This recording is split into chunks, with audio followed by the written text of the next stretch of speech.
À plus tard. Merci Ken, merci de m'avoir reçu. Bonne soirée. Merci. Tarek Safieddine, un combattant que j'aime beaucoup, un artiste des coups de pied, et moi, c'est ce que je préfère. Un sport de combat sans coups de pied, je me dis pourquoi. Mais, et je sais pas si tu connais un peu le Brazilian Kick. Pas plus que ça. Alors après, j'ai été faire le curieux, j'ai été voir quelques vidéos de Tarek, et donc ouais, j'ai vu que ça balançait pas mal en mode... Oui, il a battu Nate Marquardt. Toi, t'es un tout nouveau dans le monde des arts martiaux mixtes, mais Marquardt, c'est un vétéran, puis à l'époque, il était champion Strikeforce, qui était peut-être l'organisation, un peu comme le Bellator présentement, qui compétitionnait ou qui essayait de compétitionner l'UFC. D'ailleurs, le président de Strikeforce est rendu le président de Bellator. Alors, c'était vraiment... il a été champion d'une organisation là, majeure, Tarek. Il a affronté Tyron Woodley aussi chez Strikeforce, qui est l'actuel champion, c'est les 170 livres de l'UFC. Puis Tarek a très bien fait. Il est vraiment très, très, très bon. Puis il a d'excellentes jambes. Et le Brazilian Kick, on le voit à peu près jamais dans le monde des arts martiaux mix, mais au K1 à l'époque, les Brésiliens qui faisaient du karaté Kyokushin ont apporté ça, notamment Globe Fetosa. C'est un coup de pied que... fouetté? Une espèce de curve. Au baseball, on parle d'une balle tombante, là, c'est-à-dire ça monte, puis là, ça passe, ça contourne la garde, ça tombe d'en face. C'est le fouetté, un genre de fouetté qui redescend. Ah oui, exactement. Et Tarek, c'est un des seuls qui l'utilise. Est-ce que tu le contrôles, cette technique-là? Je contrôle, mais alors après, je ne sors pas forcément en combat. C'est quelque chose que je suis plutôt à l'aise avec mes jambes, je sais pas si t'as remarqué. On a remarqué bien des choses à ton dernier combat. Mais ouais, c'est quelque chose que je peux faire ou que je peux m'amuser à faire, genre à l'entraînement, parce que c'est quelque chose avec laquelle il n'y a pas forcément énormément de puissance, mais c'est quelque chose qui surprend. Donc à l'entraînement plutôt, je m'amuse à faire ça pour jouer, Globe Fetosa au K1 le faisait avec la jambe avant. J'arrive pas à comprendre. Je trouve ça incroyable avec la jambe arrière, peut-être. Mais la jambe avant, j'ai été impressionné parce que ça prend beaucoup de souplesse, en tout cas. Ça prend beaucoup de souplesse, la jambe avant. Il a mis des KO du monde avec ses coups de pied là. Mais c'est vrai, il n'y a pas le transfert de poids, rien. Mais bon, pour un poids lourd, il faut que ça touche. La précision est plus importante que la puissance. Ouais, c'est ça. Là, il va falloir qu'on parle du combat du danseur de Vincennes. Le danseur de Vincennes a dansé et le bon gamin n'a pas été si sympathique que ça dans la cage. Et on en a parlé de ce qui s'est passé durant le combat, que Cyril, à un moment donné, combattait pratiquement avec un poumon, si j'ai bien compris. Ouais. C'est quelque chose de fou, là. Ouais. Même moi, c'est après que j'ai su ça. En fait, ce qui s'est passé, c'est que moi, je sais que j'ai un gros cardio, je sais que j'ai une bonne caisse et je sais que je peux envoyer. Et je sais que je me connais beaucoup parce que mine de rien, j'ai quand même de l'expérience sur du 5x3 en Muay Thai. Donc je sais ce que c'est de la durée quand même. Moi, j'ai vu ton combat contre Brice Guidon, puis aussi contre Yacine Bouganem. J'ai déjà envoyé les chevaux en mode... je me connais pas mal là-dessus. Et quand j'ai commencé premier round et que j'ai commencé à descendre, à baisser de rythme avant la fin du premier, j'ai dit merde, qu'est-ce qui m'arrive?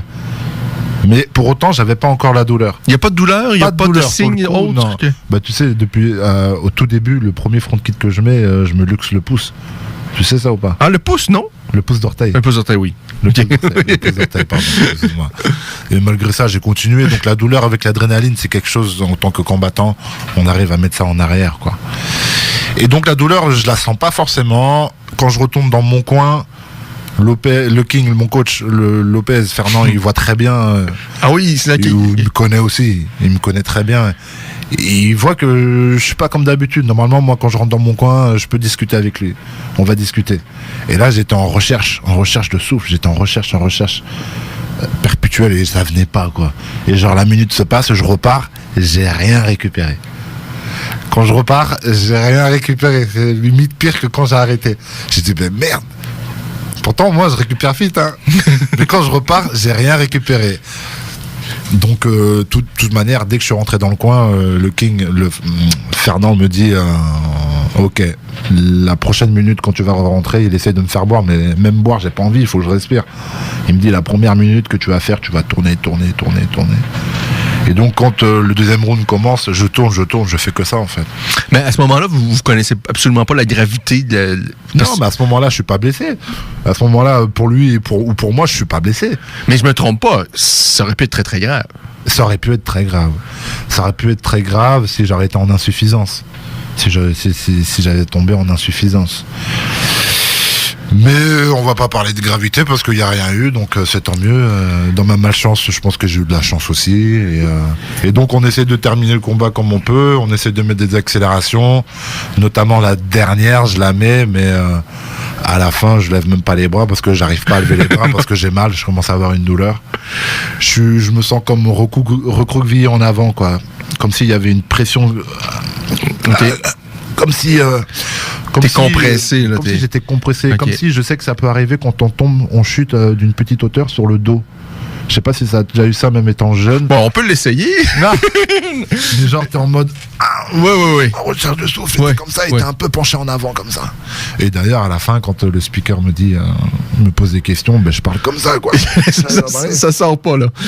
L'air rentre pas, ne sort plus, elle rentre plus, elle ressort plus. Enfin, et c'est ça, t'as pas l'air essoufflé, c'est juste qu'il y a rien. Il y a rien, il y a plus en fait. Je pense, et du coup, ben, j'étais complètement j'étais concentré sur moi-même, tu vois. Et c'est là où je me suis dit, ouais, j'étais pas terrible parce que j'ai fait abstraction de tout ce qui se passait autour de moi. C'est-à-dire que même les questions, j'ai répondu instinctivement. Derrière, des gens voulaient prendre des photos, j'ai des souvenirs vagues. Je sais que j'étais dans un état où mon corps, il était en mode, fais attention là. Parce que tout ça, en fait, j'avais juste envie, c'est d'aller au vestiaire et récupérer. Ouais. J'étais en mode survie un petit peu. Est-ce qu'il aurait pu, parce que on va donner quelque chose à Adam, Seigneur, il a encaissé quelque chose de pas croyable, wow. Mais est-ce qu'il aurait pu avoir un troisième round? Est-ce que tu aurais été en mesure de continuer? Parce que là, il reste à peine 3-4 secondes, je pense, au deuxième round. Et si ce round-là se termine... Si ce round-là se termine avec l'accélération que je lui mets, derrière, je pense que ça aurait pu être encore compliqué. Est-ce qu'on était à 2-3 secondes d'une victoire d'Adam? Et on s'entend, ça a été un combat à sens unique, là. Et moi, j'étais très, très surpris d'abord. Je pensais qu'Adam allait arriver avec un plan de match qu'il allait essayer de t'amener au sol. Ça n'a pas été le cas. Je pense qu'au Québec, on connaît peut-être pas encore vraiment c'est quoi le niveau debout en France. On n'a pas ce... en tout cas, c'est bien différent. Ça n'a pas été une soirée facile pour Adam, mais il a encaissé quelque chose de pas possible. Mais à 2-3 secondes, il aurait pu gagner ce combat-là parce que tu n'aurais peut-être pas été en mesure de continuer. C'est possible. Parce que vu comment c'était parti, j'aurais pas du tout récupéré dans le deuxième non plus. Au contraire, ça se serait empiré. Ça pouvait pas s'améliorer. Ça pouvait pas s'améliorer de toute manière. Mais s'il y avait eu une frappe près du poumon ou l'autre, ça, en fait. Ça aurait pu être... Ouais, c'est ça. Heureusement, j'ai pas reçu de gros coups au niveau du thorax, quoi, que j'ai pas eu de coups sur la poitrine ou même dans le dos, etc. Quoi.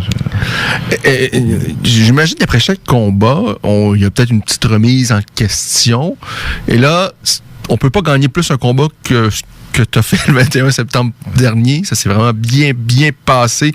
Parce que peut-être pas à l'intérieur pour toi, dans ta tête, tu devais te poser des questions au deuxième round, puis tout ça, comment je vais faire, parce que là, ça va pas bien. Comment je vais faire? Je savais déjà, les réponses, je les avais déjà, il faut que je tourne. Tu sais, dans le Muay Thai, cette attitude où moi, j'appelle ça de la tricherie, en fait. Tu sais, quand t'es fatigué et que tu utilises des front kicks, que tu utilises ton déplacement, que tu utilises des petites choses comme ça pour passer le temps. Ça, c'est de l'expérience aussi que j'ai acquérie dans le Muay Thai. Et c'est ça qui a fait que j'ai pu continuer tranquillement le combat. C'est-à-dire que je me mettais en sécurité. De temps en temps, j'envoyais des fronts pour garder la distance. Tu vois ce que je veux dire? Oui. J'étais sur ça, en fait, si tu veux. Et donc, je me sentais à l'aise sur ça. Je me suis dit, tranquille, t'inquiète pas, gère ton truc, la distance, etc. Ça va revenir. Et ça revenait pas.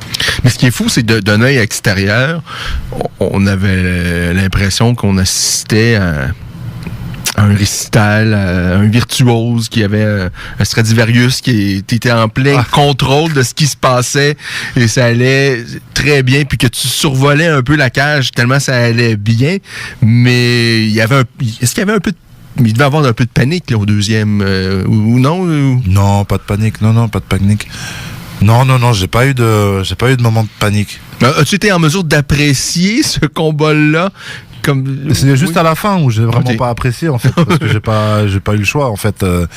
15 minutes après l'arrêt de l'arbitre, j'étais aux urgences quoi. Donc et je suis resté là-bas pendant 8 jours, donc j'ai pas pu profiter. C'est plutôt à la fin que j'ai pas profité. Sur le moment dans la cage j'ai profité, je me sentais bien, tout sortait, tout ce qu'on a appris, je vous jure. Faut regarder en détail ce qu'on fait avec le coach à l'entraînement. C'est absolument, ça se dit pas, mais mot pour mot, mais c'est exactement ce qui ressort en fait. C'est exactement ce qui ressort dans la cage, et donc tout passe, tout ce que je fais à l'entraînement, ça sort dans la cage, donc non, je me sens super bien. Est-ce que vous avez été surpris qu'Adam demeure debout? Puis je sais qu'il y a quelques jours avant une conférence de presse, il a dit que j'espère qu'il allait rester debout. Il me semble qu'il a évoqué ça. Là, je me suis dit peut-être que s'il essaie d'y jouer dans la tête, mais je pensais qu'il allait arriver avec un plan de match où Adam allait tenter d'amener le combat au sol. Est-ce que ça aurait pu surprendre. Alors ça aurait pu surprendre. S'il avait joué cette carte-là, ça m'aurait surpris. Ça m'aurait surpris parce que c'était pas son habitude. Son habitude, c'était de rester debout. Et je sais qu'Adam, c'est quelqu'un, il a un palmarès qui parle en sa faveur. Il peut que être confiant sur son striking. Donc non, pourquoi pas jouer sur sa meilleure carte, le striking. Ça me paraît logique. Pour moi, il y a pas de. Moi, je l'attendais debout aussi, et je l'attendais à ce qu'il me sorte sa droite. Malheureusement, on s'est beaucoup entraîné sur cette droite-là, quoi. Donc, on a réussi à Et j'imagine qu'Adam a vécu ça difficilement, parce que chaque défaite, ça doit être difficile à vivre, surtout la première défaite. Et de la manière dont ça a été vraiment un combat à sens unique. Mais je pense, parce que je dis pas ça parce que t'es là, c'est pas je veux pas être flagorneur, mais t'es arrivé avec quelque chose qu'on ne connaît pas ici, et que même, tu regardes plusieurs combattants poids lourds à l'UFC. Il y avait Derek Lewis qui s'est battu la semaine dernière. Ouais. Je sais pas si tu as vu. Si, j'ai regardé. Bon, c'est les gars qui ont du cœur, qui encaissent, qui frappent lourd, mais on s'entend, ils vont pas jouer dans des gammes comme tu l'as fait le 21. Alors, Adam est arrivé face à un spécimen, en fait, dans le monde du MMA, surtout ici en Amérique du Nord. On connaît pas ça. Et moi, je pense qu'Adam a encore un gros potentiel. Il y a encore plein de choses à faire. Et il a été... Bon, je pense pas qu'il faut regarder le déroulement de ce combat-là puis se dire Adam, il n'y a rien, puis il ira pas plus loin. Non, pas du tout. Je pense qu'Adam, il a été surpris. Je pense que moi-même, j'ai été surpris. Tout le monde a été surpris. Mon coach a été surpris parce qu'on ne sait pas encore de quoi je suis capable. On ne sait pas vraiment, mais je vais te dire ça, même si j'ai gagné Bouganet, même si j'ai gagné Guidon, même encore dans le pied-point, je ne sais pas encore de quoi je suis capable. Non. Tu vois ce que je veux dire? Oui, tout à fait. Parce que je suis encore en progression, j'ai encore de la marge. J'ai commencé il n'y a pas très longtemps. Le MMA encore pire, donc c'est pour te dire. Pour l'instant, moi j'ai encore tout à prouver. Les gens disent ouais, t'es un champion, ceci, cela, t'es fort. Moi je me dis oui, ça a bien été, c'est cool, c'est sorti. Mais demain, même si demain j'ai encore un combat, j'ai encore tout à prouver, donc je vais encore tout donner, c'est sûr. Ce combat-là a eu l'effet d'Anderson Silva lorsqu'il a fait son premier combat à l'UFC, un peu comme, je sais pas si t'as vu ce combat-là contre Chris Lieben. Sauf que Anderson Silva avait beaucoup plus d'expérience que toi. Lorsqu'il est arrivé à l'UFC, il avait combattu au Pride, dans les organisations au Brésil, il avait affronté plein d'athlètes. Il est arrivé, il était au sommet de sa carrière, au sommet de sa forme, lorsque Anderson Silva met le pied pour la première fois dans la cage de l'UFC, puis il donne une raclée à Chris Lieben, puis là on découvre que debout, il y a des choses qu'on soupçonnait pas qui pouvait se faire, là. C'est un peu l'effet que ça a eu chez TKO, ton arrivée, Cyril. Mais là, tu as eu 2 combats et ça a été vraiment parfaitement pour ces 2 combats-là pour toi. Est-ce que y a quelqu'un qui te dit, Cyril, ça a été merveilleux, mais faut prendre un pas de recul, faut pas trop s'emballer parce que ce serait... Les gens, franchement, il y a personne qui m'a dit ça parce que tout le monde me connaît en fait. Ils n'ont pas eu besoin de...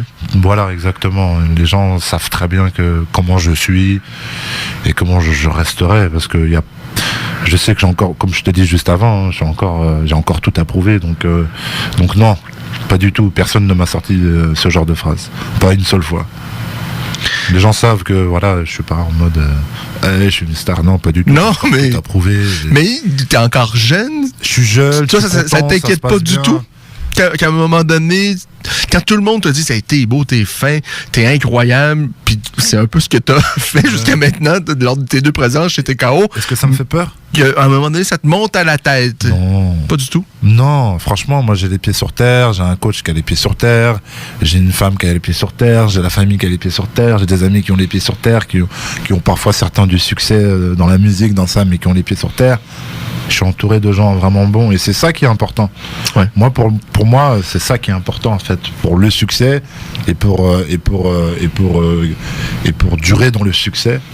Je pense que l'entourage, c'est primordial. Ah non, ça c'est indéniable. Mais là, lorsque ça va bien comme ça, c'est que l'entourage peut grossir facilement. Il y a des gens que tu connaissais pas qui là c'est où... normal, c'est normal. Ouais. Ou des gens qui m'ont pas parlé depuis je sais pas combien de temps, puis qui viennent me parler en mode comme si, ouais, je suis trop content, machin. Moi je vois pas le mal là-dedans, je peux comprendre. Ouais. C'est comme si demain quelqu'un va se marier, je vais lui envoyer un message, putain trop bien, ça fait 10 ans que je t'ai pas vu, je vois t'as une famille, bah, c'est bien, tu vois. Donc non, je le prends pas mal, je le prends pas mal ça non plus, même si des gens m'ont pas parlé depuis 10 ans, que là ils viennent me parler, bah je les remercie, c'est tout. Y a pas de... On va pas chercher plus loin le mal, ça sert à rien. J'imagine que tu as regardé la reprise de la vidéo de ton dernier combat. Oui, je l'ai regardé, je l'ai re-regardé, parce que du coup, moi, je m'analyse beaucoup, j'essaye d'apprendre, justement. J'essaye d'apprendre de ce que j'ai fait, de ce que j'ai pas fait, de ce qui est passé. Ça a super bien été, puis... Ça a super bien Mais été. est-ce que tu arrives à trouver des choses? Hop, ça, j'aurais pu faire ça encore mieux. Ou ça, j'aurais peut-être... Est-ce que ça a été vachement un combat, ça a été un combat de danse. Donc quand je dis danse, qui a été oui, il s'est passé beaucoup de choses. Il y a eu beaucoup de choses en peu de temps. Donc c'est dur de dire ah mince, j'aurais dû faire ça à ce moment-là, faire ça à ce moment-là. Là comme ça, quand j'y repense, j'ai pas forcément de choses négatives à dire. J'ai pas forcément de choses négatives à dire, à part un point important, c'est la gestion peut-être. Essayer de prendre un peu plus son temps. À l'avenir, je pense que je vais essayer de prendre un peu plus mon temps. OK. Voilà. Est-ce que il y a eu un moment où tu t'es dit, est-ce que là, je vais jamais réussir à l'achever là, Oh, franchement, ouais. Ouais, franchement, c'était impressionnant. C'était impressionnant, surtout que moi, c'était mon 2e combat MMA, donc mon 2e combat avec des petits gants. Le premier, ça a été avec Bobby. Et Bobby, je l'ai pas forcément mis beaucoup dans la tronche, tu vois, ça s'est passé vite, tu vois. Par contre, je pense que tu as probablement le meilleur ratio de frappe au sol de tout je sais pas, il était pas encore le dos au sol et il y avait déjà peut-être 3 coups de coude lancés, là. Mais ça, c'est des choses qu'on apprend d'entraînement, c'est instinctif, du coup, ça sort. Je te dis, tout ce que je fais, Ken, tout ce qui sort... C'est pas du hasard. C'est pas du hasard. C'est pas de l'instinct. C'est pas de l'instinct. Je pense qu'il y en a... Il y a un peu d'instinct, forcément. Ah, Cyril, moi, il y a un peu d'instinct, forcément. Mais je t'assure que l'instinct, il est vachement guidé. Hein. OK. Crois-moi, il est vachement guidé. C'est-à-dire que dans telle situation, je saurais quoi faire parce que j'ai vu des choses en entraînement. Parce que on a mis un accent là-dessus. Parce qu'on s'est imaginé cette situation-là. Toutes les situations que j'ai eues, c'est des situations que j'ai imaginées. Tu vois, je fais simple. Le plus gros boulot qu'on a fait sur Adam, c'était d'esquiver sa droite. C'était d'annuler sa droite plutôt. Et quand j'étais sur mon lit d'hôpital, justement, je regardais mon combat et j'ai dit putain.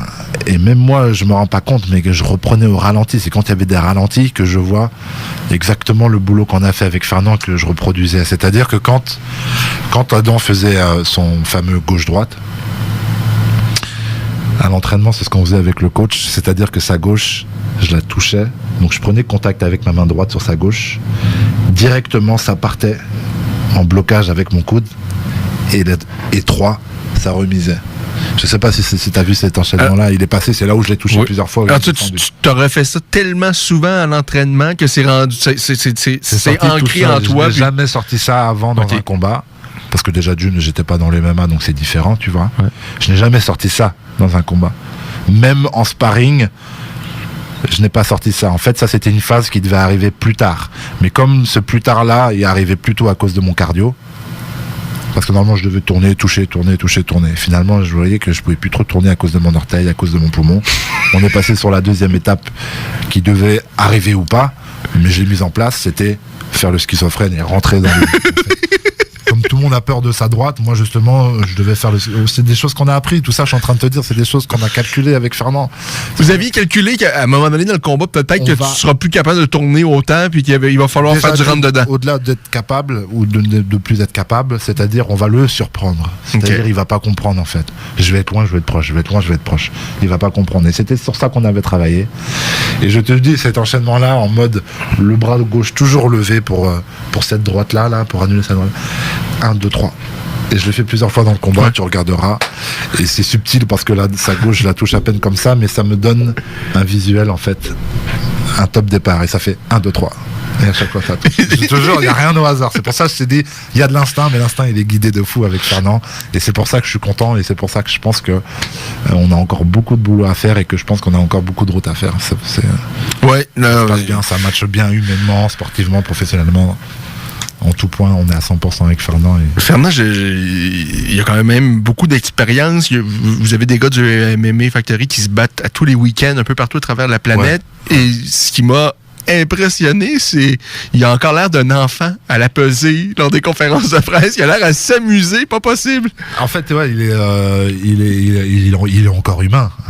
Il est encore humain, donc il a encore cette joie, il a encore ce stress, il a encore ce... Bon, on pourrait facilement être grisé. Ben, je sais pas, là, à un moment donné, quand t'en as vu des pesées... Là, ouais, mais non, parce qu'en fait, il est beaucoup dans l'humain, en fait. Tu vois, par exemple, avec moi, ça a vachement matché, comme je t'ai dit, depuis ce début d'année. Ça fait pas longtemps qu'on se connaît, mais je te jure, j'ai l'impression que ça fait longtemps qu'on se connaît. Et forcément, comme on s'apprécie, le jour de la pesée, il ressent tout ce que... Enfin, il ressent plus de choses que moi, même, je crois. C'est-à-dire qu'il est stressé, il est machin, il a envie, il se contient, tu vois, il me le montre pas, parce que c'est un coach, faut pas qu'il me montre tout ça, tu vois ce que je veux dire. Mais par exemple, à la fin de mon combat... Tu vois la fin de mon combat ou pas? À la fin de mon combat, quand l'arbitre arrête le combat, écoute juste. Ah non, qu'on le voit pas. Ça, je l'ai pas entendu. Qu'est-ce c'est lui. Regarde le combat tout à l'heure et écoute bien. C'est lui. La pression tombe. C'est lui qui crie comme ça. Dans ma tête, j'ai dit mais c'est pas vrai. C'est trop drôle. Non, il perd pas le côté humain. Du coup, c'est rassurant. Il y a eu un coup de genou, je sais pas si tu te souviens, vers la fin du premier round. Oui. Et je m'en excuse. Ah non, je parlais même pas de celui-là. Mais on peut parler aussi de celui-là. Ouais, je voulais m'excuser de celui-là parce que, comme je t'ai dit, je suis quelqu'un qui est très conscient de ce qui se passe sur le ring, dans la cage. Et quand je l'ai mis, ce genou-là, je pensais que j'avais droit de le mettre. En fait, je suis tout nouveau dans les MMA. Il y a un coup de genou illégal qui passait. Illégal, exactement. Le deuxième, il s'est relevé, il était valable. Mais le premier, en fait, c'est après, j'ai dit, mais je comprends pas le King, faut que tu m'expliques. Et en fait, j'avais pas compris que quand on avait un genou et un pied, ça faisait 2 appuis. Tu comprends ce que je veux dire? Oui. C'est-à-dire que quand t'as un genou au sol, t'as le pied de la même jambe qui compte. Donc ça fait 2 appuis plus le pied opposé. Donc ça fait 3. Mais moi, je pensais pas que c'était... Ah non, tu sais. Ouais, je te jure que c'est vrai. Et du coup, je m'en excuse pour ça. Et finalement, ça n'a rien changé au déroulement ou à l'issue du combat. Là. Mais en fait, je parlais il y a un coup de genou peut-être qui a passé inaperçu, mais à la fin du premier round, où j'ai vraiment l'impression que s'il n'y a pas de grillage... Je vois lequel tu parles. C'est quand je boxe sur lui, striking, et que j'envoie un genou directement au niveau de sa tête. J'arrive pas à comprendre comment il a récupéré tout ça. Non, mais il n'y a rien à dire sur ce côté-là. C'est un cogneur, mais c'est un encaisseur, je crois. C'est encore plus un encaisseur qu'un cogneur, j'ai l'impression. Moi, je te dis, hein, j'ai peu d'expérience dans les MMA, donc ça m'a impressionné un peu tous les coups que j'ai mis. Parce que les petits gants, tu sens vraiment l'impact. Et je t'assure qu'il a pris des coups. Et je t'assure que c'est un très gros encaisseur. Vraiment. Oui, et je pense que ce combat-là va pouvoir aussi aider éventuellement Adam à devenir un meilleur combattant, à développer d'autres choses. Et je pense que ça, c'est important. Il faut, parce que c'est pas bien de prendre autant de coups. Non. C'est pas bon. C'est pas bon pour la santé, pour l'intégrité. Non, c'est ça. C'est la seule chose qui peut pas s'améliorer avec le temps, c'est le menton. Là. Le cerveau. Mais ça a été vraiment impressionnant. Et il y a cette capacité aussi à encaisser, mais de continuer parce que... Non, mais c'est ça. Et de revenir au deuxième, parce que lui, il savait pas que t'étais à un poumon à ce moment-là. Non. Mais je pense que, en tout cas, on a vu d'autres athlètes qui aurait pu facilement indiquer, dire on se reverra peut-être dans 6, 9, 12 mois ou dans 3 ans. Moi, c'est terminé pour moi ce soir. Ouais, je rentre chez moi. Ouais. Il y a eu ce courage-là. Je pense qu'en tant que combattant, comme on en parlait tout à l'heure avec Tarek, oui. Avec Tarek, c'est que le combattant, lui, il est pas conscient de ce qui se passe. Lui, le combattant, c'est un guerrier, il y va, quoi. Donc lui, il aura jamais dit, c'est peut-être ses coachs qui auraient pu jeter une serviette ou quoi, mais lui, il aurait été jusqu'au bout. Il a été jusqu'au bout, d'ailleurs. Oui, c'était impressionnant, hein. Franchement, comme tu dis, au-delà des coups dans le visage, il a pris des coups au corps. Les genoux au corps, hein. Et surtout le premier où il s'en va ensuite quelques mètres contre la cage, où il fait une grimace parce que je pense qu'il a mal. Ben, oui. Ce genou-là, Ken, je t'assure que je l'ai mis en mode, tant pis, j'aurais pu prendre une droite d'ailleurs sur ce genou-là. Bon, j'ai protégé un peu, mais pas de ouf parce que. Tu as mis toute la gomme, là. Parce que j'ai mis toute la gomme et je t'assure que je crois que si moi, tu me mets un genou comme ça, je crois que je l'encaisse pas. Mais je me risquerais pas à essayer de donner un coup de genou. Je t'assure que même ce genou-là, thorax, il était terrible. C'est waouh. Il a vraiment encaissé, vraiment mérite pour lui sur ce point-là. Parce que... Est-ce que malgré ton état dans ce combat-là, le poumon, tout ça qu'on a parlé, est-ce que ça reste le plus beau souvenir dans la cage pour toi ou dans un ring sur une surface de combat? Tout confondu, franchement, je te cache pas que depuis que je suis dans le MMA, je suis beaucoup plus épanoui. Ah oui? Ouais.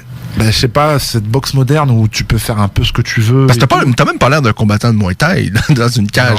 T'as l'arsenal, les genoux, les coudes, tout ça. Voilà. Mais. C'est-à-dire que même dans le pied-point, quand j'étais dans le pied-point, j'avais une attitude un peu marginale, quelque chose un peu trop volant, un peu trop, ça bougeait un peu trop. J'étais pas assez assis comme un gars. Tu vois ce que je veux dire? Mais pourquoi Non, mais c'est mieux. C'est mieux.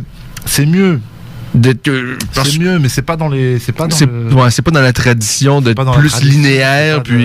Moi aujourd'hui, je retourne dans le. D'ailleurs, je fais un petit parallèle, une petite dédicace. C'est Cédric Doumbé, je trouve, il boxe un peu. Ouais.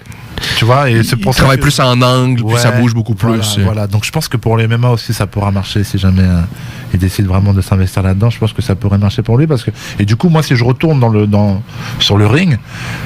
On l'a un petit peu vu avec Daniel Lanty, même si ça n'a pas duré très longtemps. Je lui prenais des angles morts, il était dépassé. Il était dépassé.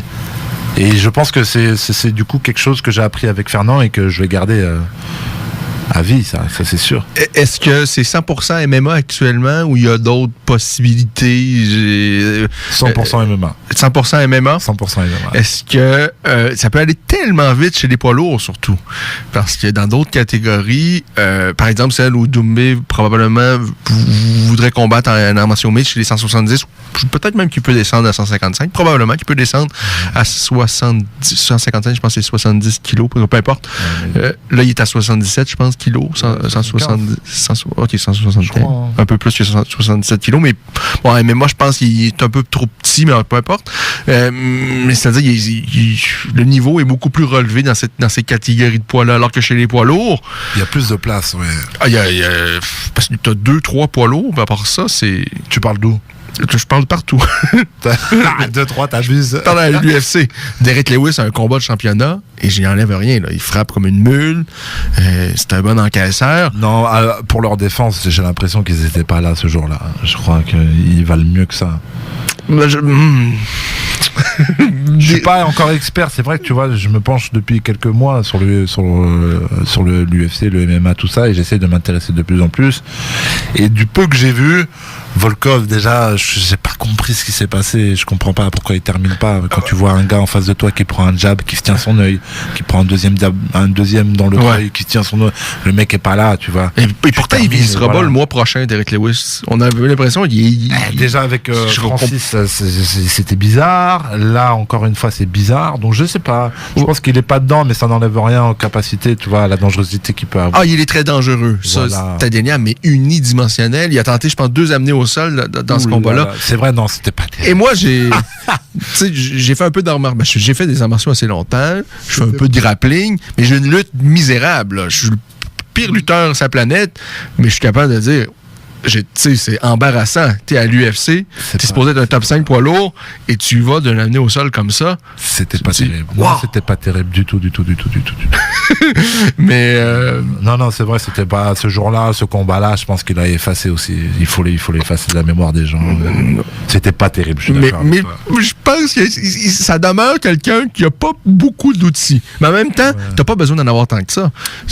À ce qui paraît, ouais. Toi, ton coffre semble bien garni, debout en tous les cas. Pour ton jeu au sol, on le connaît pas encore, mais en même pas un an de pratique, j'imagine que c'est là-dessus que tu dois travailler, que tu travailles plus en prévision dans 2-3 ans. Là, surtout dans les prochains mois aussi qui arrivent, j'ai envie de... Vraiment, je te dis, j'ai envie d'être une bête. À tout niveau, j'ai envie d'être une bête à tout niveau. C'est-à-dire, j'ai envie d'être imprenable à tout niveau. Genre, en lutte... Mais le danger que ça a tellement bien été debout face à Adam, c'est qu'il n'y a plus personne qui va essayer, là. Échanger debout avec toi. Est-ce que tu es conscient? Est-ce que tu as l'impression que... Penses-tu vraiment qu'il y a encore quelqu'un, un Nord-Américain avec qui a sensiblement, parce que je pense qu'ils ont à peu près tous sensiblement le coffre à outils d'Adam debout, là. Il n'y a pas personne qui peut en tout cas jouer dans des gammes où toi tu y vas. Est-ce que tu t'es conscient que tes prochains combats, probablement tous tes adversaires vont essayer d'amener ça au sol? J'espère, parce que j'ai envie de connaître un nouveau moi encore sur mon prochain combat.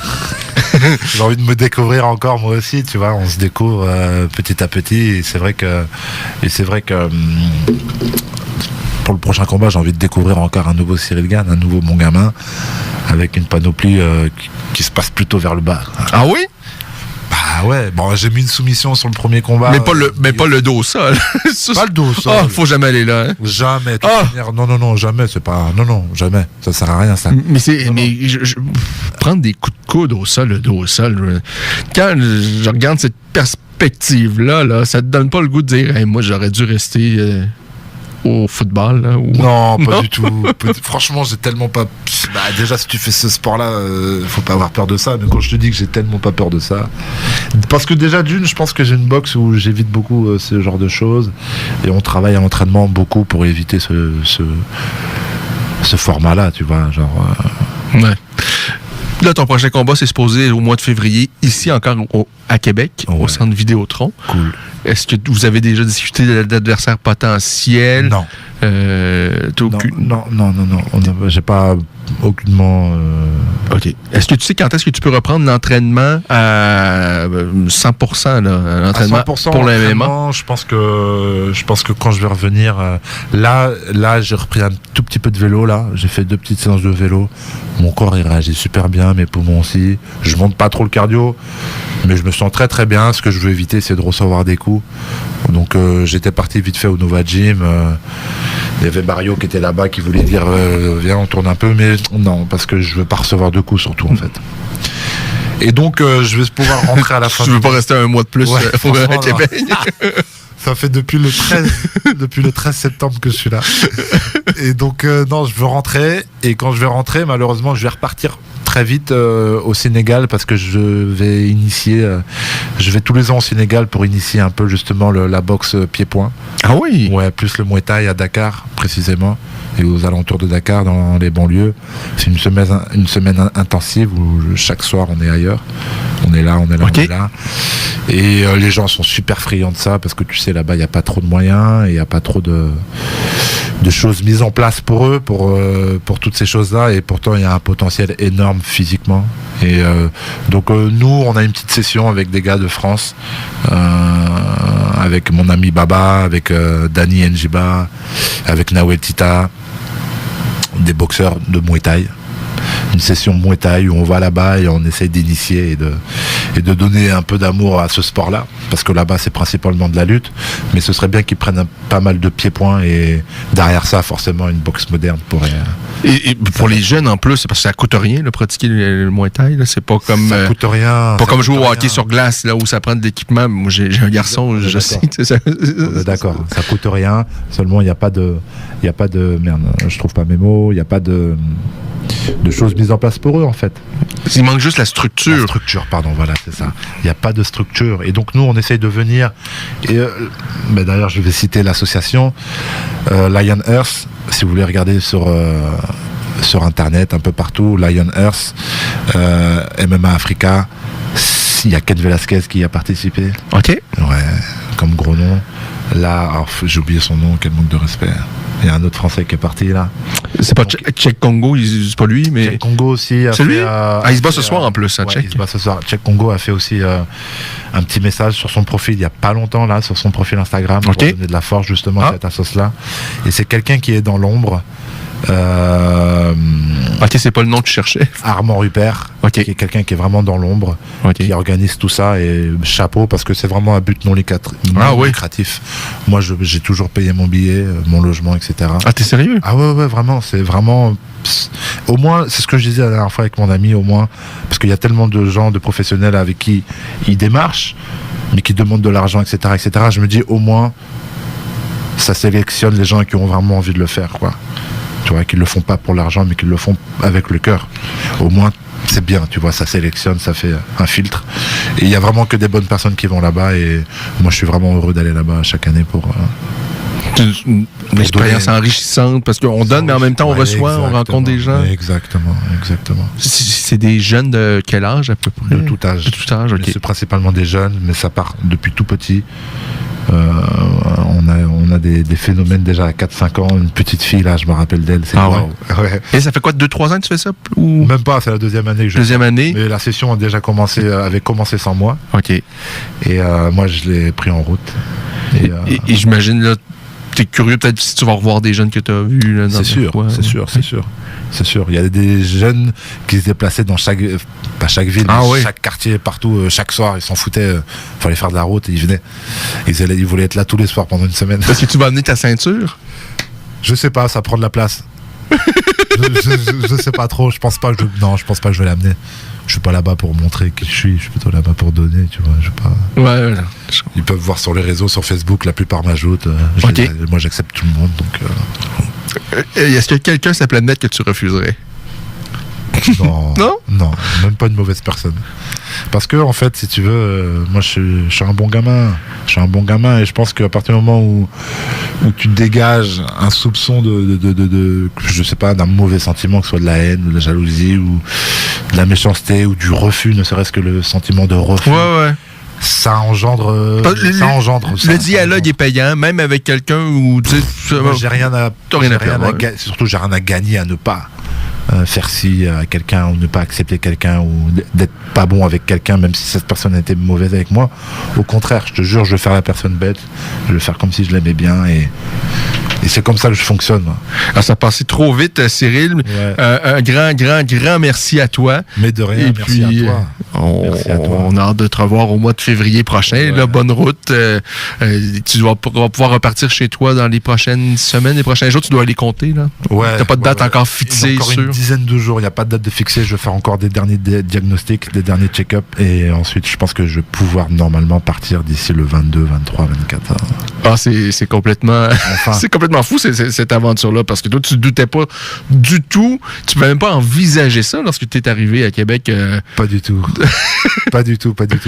Pour moi, 24 heures après mon combat, j'étais en France, quoi. Ouais. On est du bon monde. Oui, ça me fait plaisir d'être là. Franchement, j'ai rencontré des très très belles personnes.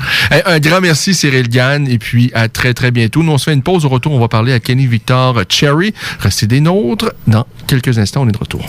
Métallurgiste Saint-Hilaire.